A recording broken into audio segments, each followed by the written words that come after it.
My name is DoccoBell, and if you don't know already, I make videos for every game that I platinum. And for this video, I'm doing GTA 5. When Rockstar released GTA 5 on the PS4 back in 2014, the only thing I played was GTA Online for around 400 hours. So with GTA 6 closing in, I figured it was finally time to go back and finish the story and get that sweet platinum trophy after a 10-year hiatus. But with 21 trophies already done, all I had left were all the single player stuff, and I wanted to make this a tad bit harder, so I thought of a challenge that I can do for my plat run. And since there's a trophy for being in first person for 15 hours anyways, I figured, might as well get the platinum trophy only in first person. So all the challenges like the stunt jumps, under the bridges, and the cursed knife flight challenges await me in a first person mode only. The game plan is simple, and I focus on beating the story first while getting as many strangers missions out of the way. While finishing these missions, since I don't know any of the requirements for any of the respective gold stars, I'll just try to do my best to play well, and if I fail a mission, then that'll just be future me's problem. And this is for the solid gold baby trophy for getting at least 70 gold medals across all the main and strangers and freaks missions. But there's more than 70 missions, like over 100 are available as a matter of fact, so this makes things a little bit easier and less time consuming. Speaking of time consuming, there's another trophy for getting a 100% completion called Career Criminal. Not only do I have to finish the main missions, but I also have to finish the majority of all the hobbies and pastimes, finishing all of Franklin's Strangers and Freaks missions, since our boy is the main protagonist of the game, a couple random events that happen throughout San Andreas, and lastly, a huge chunk of miscellaneous requirements, which are also connected to a total of 100 collectibles. So yeah, I need to do all of that, only in first person. So the first mission I had to do was Franklin and Lamar's repo job, and I haven't touched this game in a decade, nor have I played a single GTA game in first person. So the driving was kinda rough from the get-go. What you gonna slow up the road for, dog? Move over so the traffic can flow through. I'll let something flow through your ass.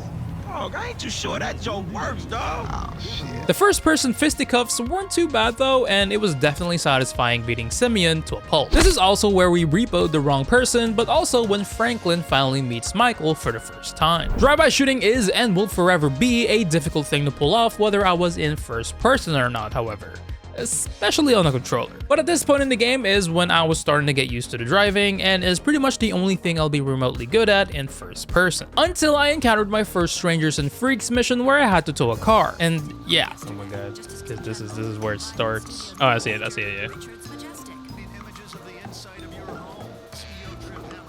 We'll be fine.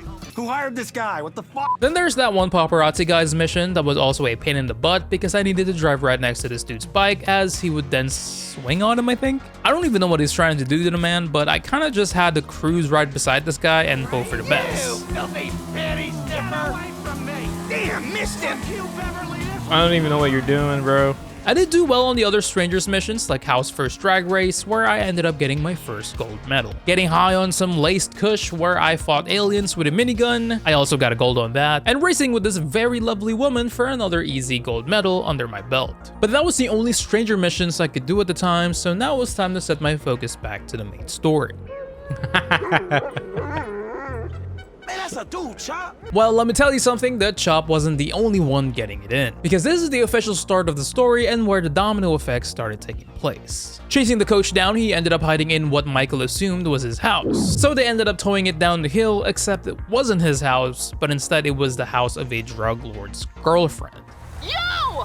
You're a dead one! Green light! Green light! Which we obviously got chased down by his men. And if there's a car chase, then you already know that there's also shooting. And when it comes to shooting and moving in a whole car, yeah, your boy is shooting at stop signs and random pedestrians all day. Oh my god.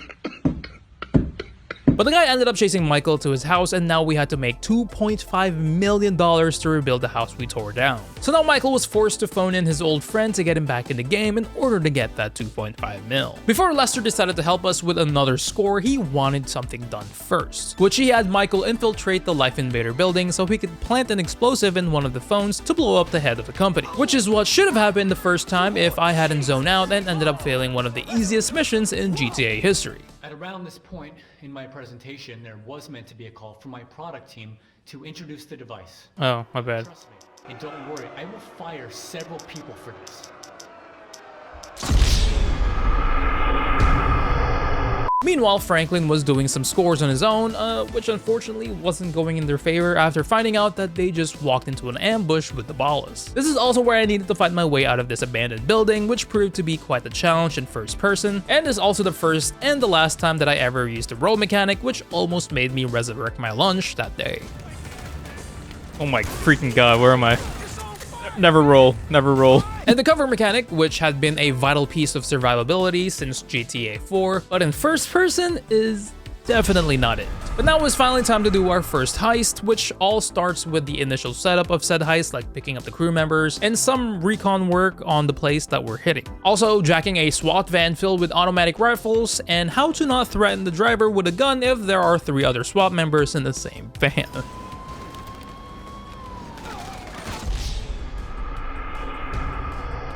You know, unless that happens, what the where's my iframes, bro? Where's my cutscene invincibility?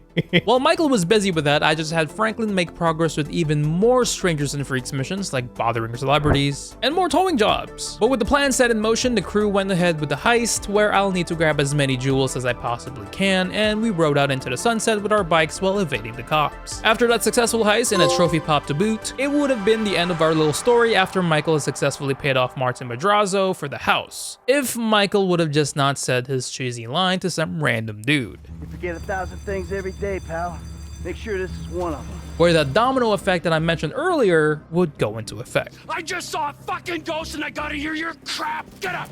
Get up!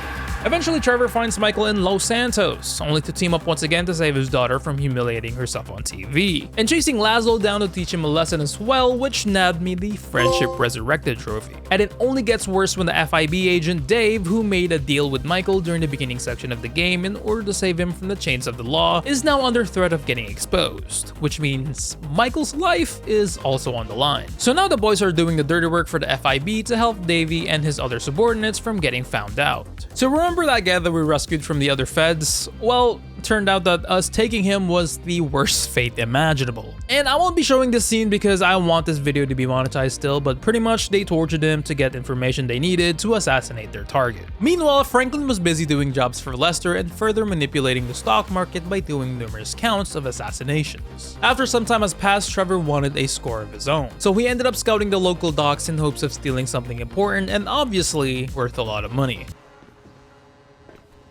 Oh, that's not good. Bruh.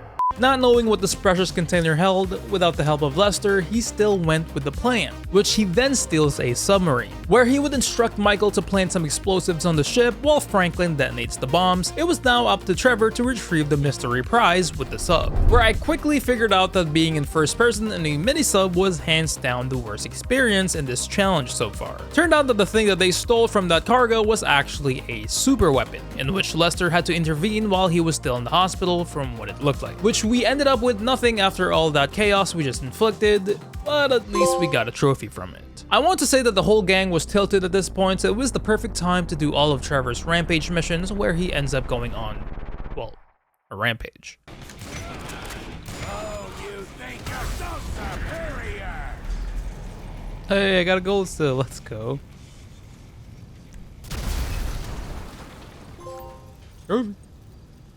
Red mist. Complete all rampages. I thought I had one more. Unfortunately, we still had a long ways to go until the FIB was done with us, because now it was time for the crew to ambush an armored truck so they could retrieve some files for Devin Weston, which had us fight off an army of cops in your typical GTA fashion, and afterwards delivering the files to Devin and popping the trophy. Since Weston is connected to the dirty side of the FIB, not only were the boys doing their dirty work, but now they're also doing jobs for him, which is pretty much just stealing rare cars, which is your typical rich guy motives. But for some reason, Michael wanted to be in good terms with Martin Madrazo again, which had us blowing a plane down to retrieve a rare idol that Madrazo wanted, and everything went smoothly until Trevor started doing Trevor things. I asked for a fair day's pay after a fair day's work. Then he kind of got a little angry. So I admit, I kind of got a little angry. Did you kill him? What kind of fucking animal do you take me for? No, I didn't kill him. Oh, fuck. But I did kidnap his wife. Oh no! Speaking of Trevor thinks, he now wanted to hijack one of Merryweather's planes, and I don't think I need an explanation on why he's doing it, except that he's Trevor. Cool little mission, except for the fact that I crashed to the side of the plane while trying to board it, and getting shot multiple times while inside said plane. Only for the Air Force to shut me down after successfully hijacking said plane, and pretty much not getting anything from it yet again. Right, anyways, now the FIB needs us to steal a toxic weapon from terrorists, but to do so we needed a chopper that's worth millions, which means we have to rob a bank yet again to purchase said chopper. Per usual, we needed to do the standard recon of the place first, also choosing the worst gunman alive for content purposes, who also has the lowest cut, which should be fine. Well, I thought that hiring the worst gunman was going to be hilarious. This guy just ended up complaining the whole time.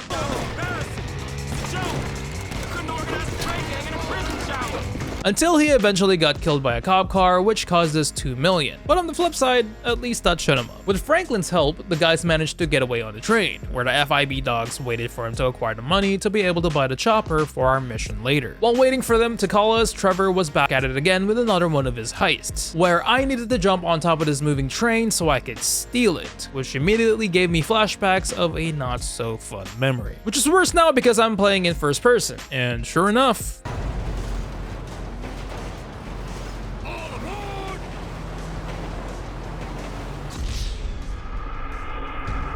brother, follow the damn train, Trevor.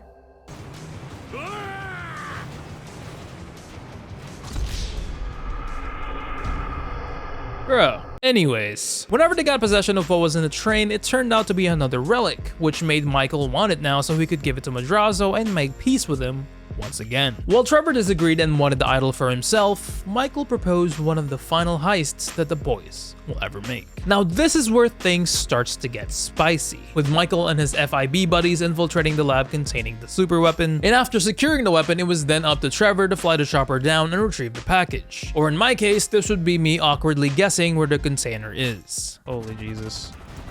Oh god. Oh god. Oh god, wait, how do I grab this thing? Since the boy ran out of time, and it was no fault of my own, mind you, Hayes decided to play as a double agent so we could escape with the package. After that was secured and Davey now driving off with the package, Michael then receives a text from Lester that he is once again in good graces with Madrazo, and Trevor saying his goodbyes to Madrazo's wife, in whom he fell in love with over time. While things were a bit quiet for now, the boys went on with their plan on robbing the Union Depository by surveying the area as their first approach. And as their final big heist was about to start, Michael and Trevor ended up having a little conversation about the past, which led to Trevor finally piecing it all together from what happened at the very beginning of the game, where their friend Brad and Michael got shot in what seemed to be an ambush from the government, where it turned out that Michael was the mole in their entire operation, faking his own death to save him and his family, while Trevor was left in the dark, where he eventually flew out and dug up Michael's old grave, only to find out that it was actually Brad who was placed there instead. Now in a standoff between two old friends, it was quickly interrupted by the Triads. Previously had dealings with Trevor where it didn't go in his favor, so Trevor ended up killing their new business partners instead, which is what made them follow Trevor all the way out here in the first place so they could kill him. Instead, they ended up kidnapping Michael, whom they assumed was Trevor's boyfriend. We have your lover. Whoa. My lover? Michael DeSanta. You live in your trailer together with the maid, and then you were alone in that big house. Well, you're clearly very close. But after Trevor gets away and makes it back to Sandy Shores, that's her trophy. With Michael all tied up for ransom, Trevor wasn't going to do anything about it. As a matter of fact, they were probably doing him a favor. With the help of Lester, however, he installed an app in Franklin's phone so he can pinpoint where Michael is. With both men now blasting their way out of a butcher shop against a battalion of Triads, they managed to escape in the end. The FIB's final mission for Michael, since their alibi didn't really work out. Now the boys had to break into the bureau itself so they could delete the evidence that was pinned against them, which had me parachuting on top of a building and immediately failing the mission because I missed the building.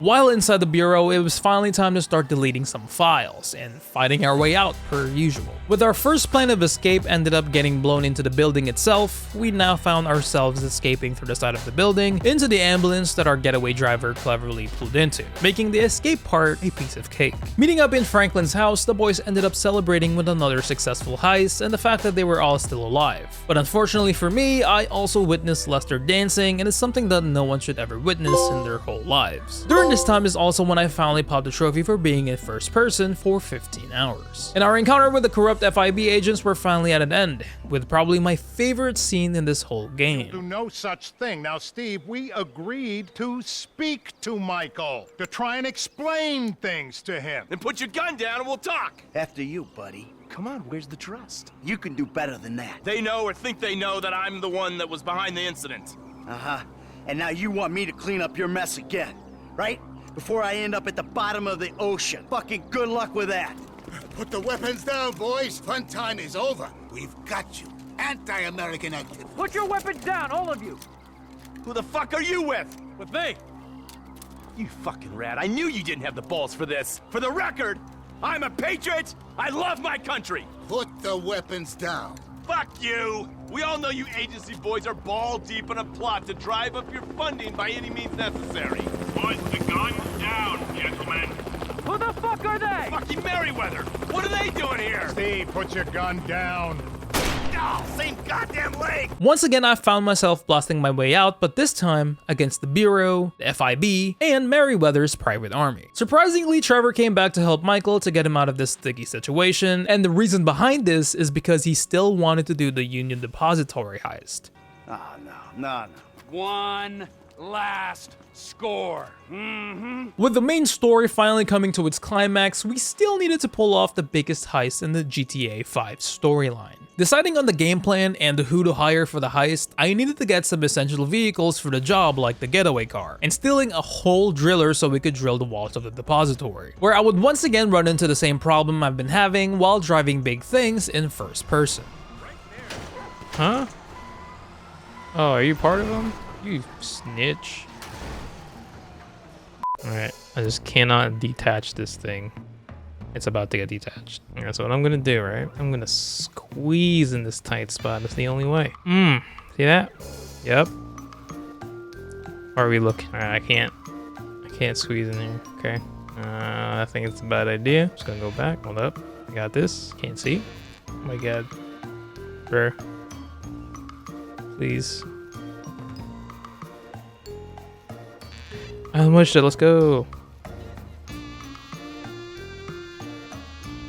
Bro.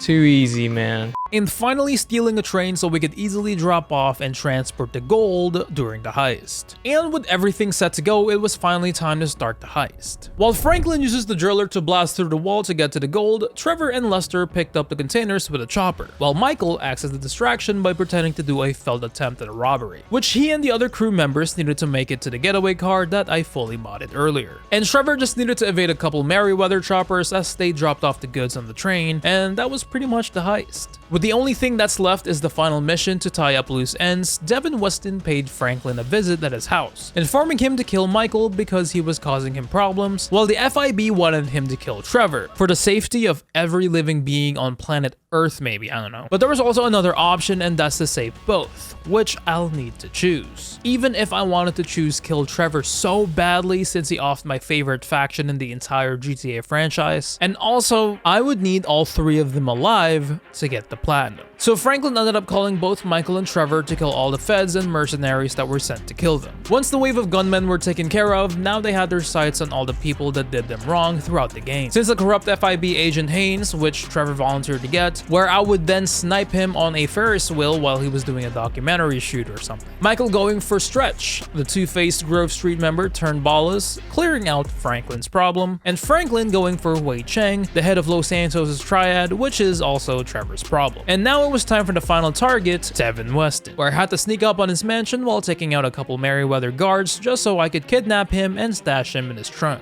where the boys would meet up in the middle of nowhere, where they would then dispose of the main antagonist, beating the main story. Now it's time for the cleanup, starting with 2 trophies that glitched on me that I now just found out about. Trading pure alpha, I just needed to make money while playing around with the stock market, which was easily fixed after restarting the game. And having to redo the big one since that trophy also bugged on me for some reason, and thankfully the trophy popped after doing it again. For all's fair in love and war, I had to do a private flare, which is RNG when they'll give me a call. And to enable that call, I had to buy the cab place first. So it did take me a hot minute before I finally got a call from them, and unfortunately, I was a little too cocky, mainly because it was just going to be another random mission that doesn't really matter until this happened.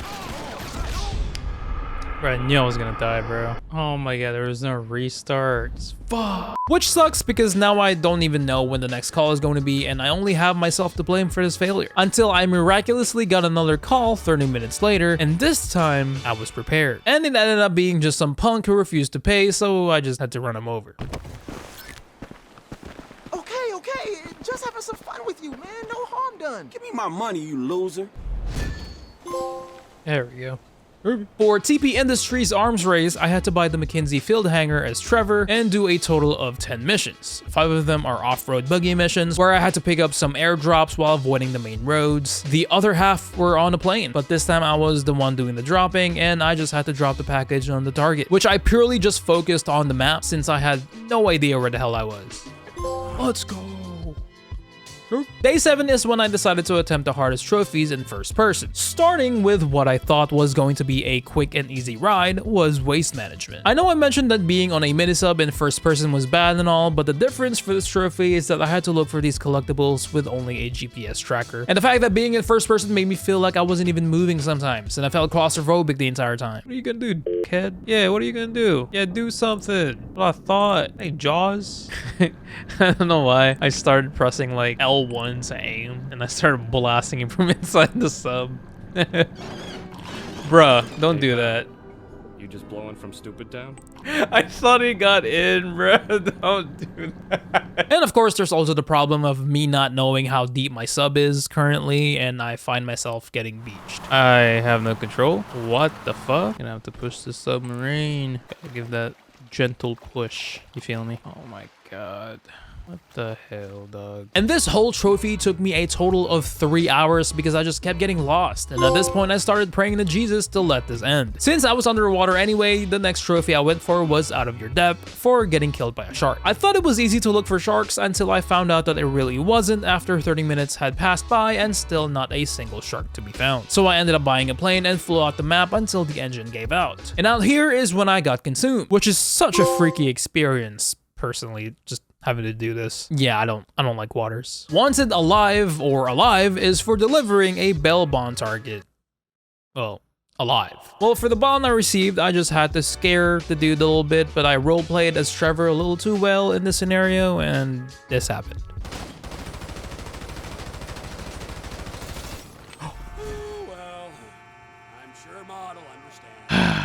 After reloading my save, I chased after the Bond once again, and just popping his tires this time and not his head, he just willingly went with me afterwards. But that's the first and the last Bond I was going to do, since none of these are required for anything except for this one specific trophy. Funny enough, literally after delivering the Bond, I saw this hitchhiker on the side of the road, and for the Altruist Acolyte trophy, I had to pretty much sell her to the cult people in the middle of nowhere. Like, it's for the trophy. I'm not doing this for fun. I felt a little wrong at first, but considering how dense she was for the entire ride, I have concluded that... Are you sure this is the right way? I am absolutely positive I am taking you where you need to go. Hey, listen, I'm 99% sure the Vinewood sign is not on this hill. Trust me, it's just on the other side here. I hope you're right, because this is weirding me out now. Look, I'm seriously flagging now. I'm going to rest my eyes for a few minutes if that's cool. I prefer really not to speak. If I speak, I am in big trouble. In big trouble. It's just natural selection at this point. Alright, now it's time for the hardest trophy in the game while in first person, and this trophy is called Close Shave. For this trophy, I had to complete all 15 knife flights and 50 Under the Bridge challenges. While Under the Bridge was pretty easy overall, besides my PlayStation participating in my downfall,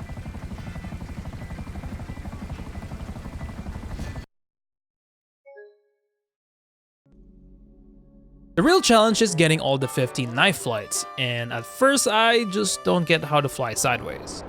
Shit. Oh shit. Wait. Alright, that works.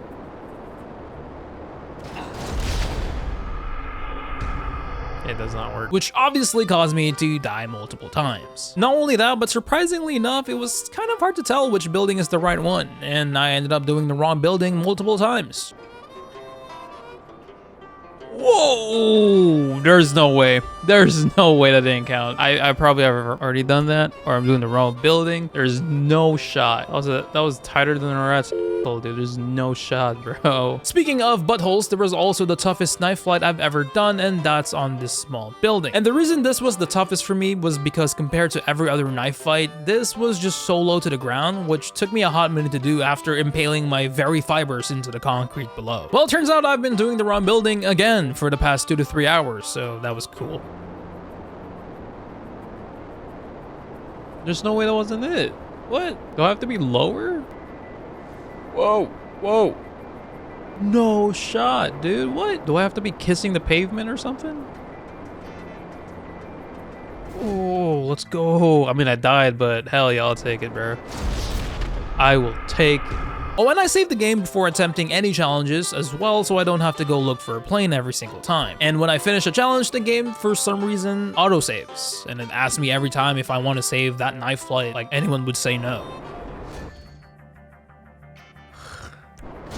Fuck!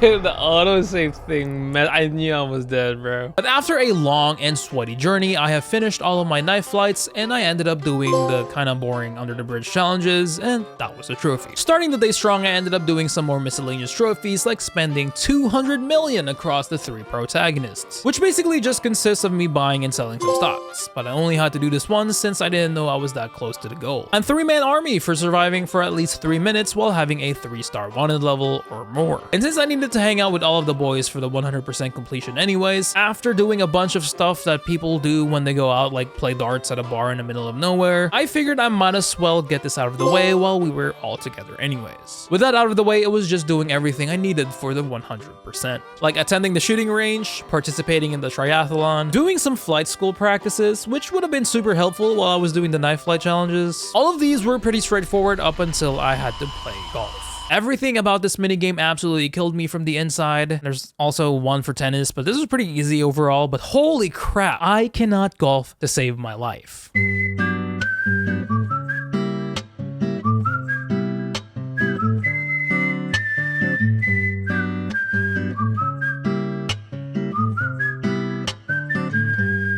Finally done with that wretched game, I now went to the races, and there are multiple ones that I needed to finish in at least 2nd place. Oops. Me, dude. Oh. Ow, stop! Oh my god! And getting the multi-discipline trophy for getting at least 1 gold medal for each hobby. On the 9th day, I focused on doing all of Franklin's Strangers and Freaks missions, since these are the only ones that counted towards the completion. Also, the trophies from Beyond the Stars and the Mystery Solved are also tied into the 100%, which are both collectible based. While using Rockstar's super handy, real-time interactive map, I turned my brain off and started the all-time trophy hunter favorite, the collectibles. And for some reason, after getting all the spaceship parts, it ended up being this small-ass fidget spinner looking thing, and the guy just walks away like he got bored or something. Like, why even put me through that if you're just gonna walk away like that? Well, at least we got our trophy. And after fighting all the notes, we found out that an artist has killed his girlfriend just for the sake of art, which kind of reminds me of someone. After pinpointing the killer, it was now up to the barrel of my gun to hand this man some hardcore justice in the most satisfying way. Say hello to Leonora, motherfucker. Woo! Oh, he said, say hello to Leonora, mother. Hell yeah. That was dope as hell, and he got ran over. For day 10, after finishing all the collectibles, it was finally time to wrap up the 100% completion, where I was only missing a couple miscellaneous tasks, and some stunt jumps along with it. Let's go.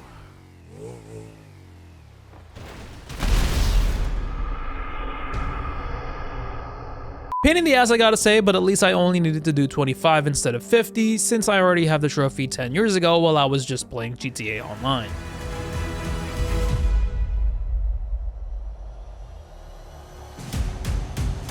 That's a rail. That's actually bad. Is it? Am I gonna hit? Oh, yeah, I'm gonna hit it. Oh, wait. Wait. No, I'm still alive. I'm still alive. I jumped it. I jumped it. Failed! After finishing my last stunt job, I was now missing 2 things. One for getting a booty call, which my dum-dum didn't know how to do because I am a child of God. How do you do a booty call? How do you do a booty call? I'm definitely getting TOS here. So yeah, I just have to be friendly with the dancers. And it turns out to get a booty call, I had to go to the strip club and get a private dance until the bar fills up. Scared that I was going to get banned from Twitch, so my chat ended up helping out with some channel point redeems, which you can also be a part of only on twitch.tv/DoccoBell. Come. I mean, I knew you would come, but you've come. I have. Of riches, as they say. Come. Bruh, everyone's just redeeming everything at the same time. But once we were ready to head back to her place, I customized this sick-ass ride that would make Paul Walker smile from heaven. Then we drove to her apartment just to hear the most questionable screams I've ever heard. Alright, bro, calm down, man. Yeah. What the hell was that? This man felt the burn for real. What was that? That shit stings. I also just realized that I've never even attempted to rob a convenience store, which I wanted to be sure I was gonna get something out of, or nothing would be left at all. And finally getting a prostitute to do things to my wee-wee, and it wasn't the only thing popping that day because that was the trophy. Why is it so loud? For San Andreas sites here, I needed to pretty much explore the entire map, which was made easy by using a plane. But Rockstar showed me some mercy and ended up popping the trophy after only flying for a couple of minutes. Hey, trophy. San Andreas sites here. That was quick. 2 more trophies, and I did regret saving the most annoying ones for last because this next trophy is called Kiflum, where I needed to join a cult and do a bunch of missions for them, like stealing a couple of cars, looking for garbage, and paying them an outrageous amount of money after the fact. Also needing to wear this stupid outfit for 10 days straight, like bruh. And on day 11, I had to run 5 miles around the desert, and finally transporting 2.5 million to the destination so they can take it to heaven or something, which obviously I did the only sane thing possible in this scenario.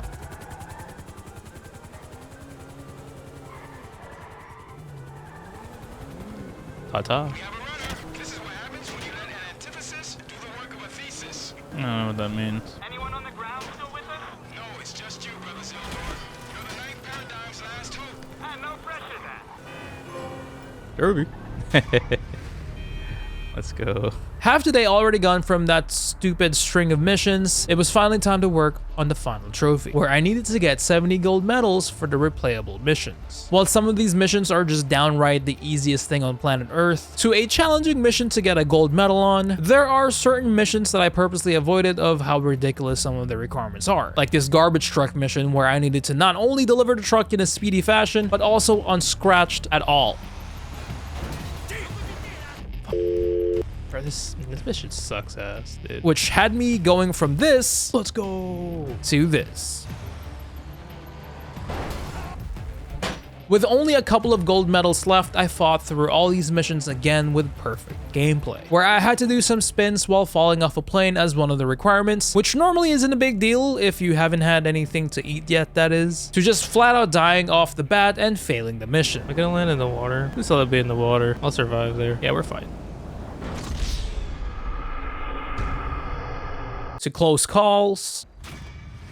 As long as I get the bullet, no, wait, 7 seconds. Yeah, so I needed to have at least 8 seconds of free falling before opening my parachute, which was hell to do, by the way.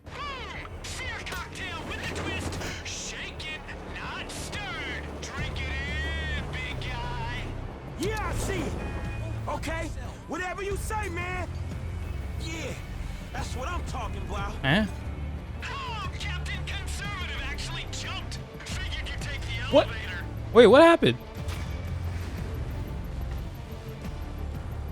What happened? Okay, I'll take it. I'll take it, dude. What the hell? Doing the most satisfying thing I've ever done in this game to the downright funniest scene I've ever watched.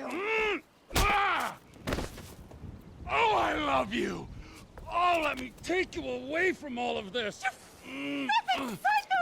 He was gonna impregnate my eggs by a surrogate! Me the psycho? No, you are the craziest fucking chick I've ever met. I love you. You're thin. You're irrationally angry. Nothing you say makes any sense. You are completely have no control of your emotions. We have nothing in common. Oh, baby, we're made for each other. Prove it. On the bike. Now. Oh, sweet Jesus. I was counting down on the gold medal so I could do the Sasquatch, Strangers, and Freaks missions for Franklin, and to get it, I believe I needed to have 100% completion rating first, which I already have. I've never done this mission before, so it was going to be a good one for the plat to do. Until, for some reason, and I've counted like 3 times, the trophy popped at 69 gold medals, which was kind of anticlimactic. Yeah, we were at exactly at 69. I'm gonna play as Franklin.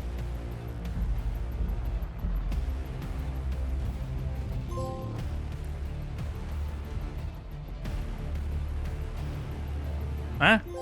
What? Wait, what happened? What? 1, 2, 3, 4, 5, 6, 7, 8, 9, 10, 66, 67, 68, 69.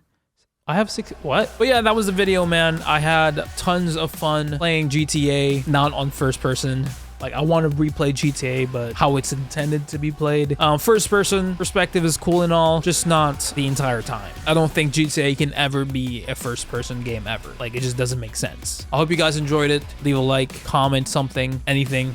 Really helps the algorithm out, helps me out, helps the video out, and it helps the children. All right, maybe not the children. And always remember to keep it real, but not too real, because that's just boring. And I hope everyone has a phenomenal day. Movie.